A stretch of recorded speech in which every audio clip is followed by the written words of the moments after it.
அதர்மச் செயல் அனைத்தும் பாவத்தின் குலமாகும் துரியோதனா. குற்றங்களை புரிபவனை அச்செயல் புரிவதிலிருந்து தடுக்காவிடில் அவன் மென்மேலும் குற்றங்களை புரியத் துவங்கி விடுவான். அவன் தன்னுடைய சுய நிலையை இழந்து அதிக அதர்மங்களை தன் வாழ்வில் புரிந்து பாவக் குளத்தில் மூழ்குவான். அதர்ம வழியில் செல்பவன் அதர்மம் புரியாவிடனும் பாவத்திலிருந்து விடுபட முடியாதவனாவான்.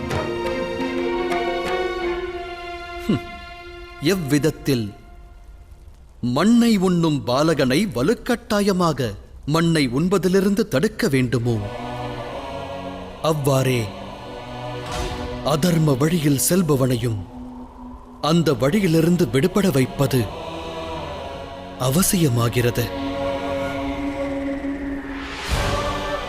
அது தண்டனை அல்ல துரியோதனா, தயையின் செயல்.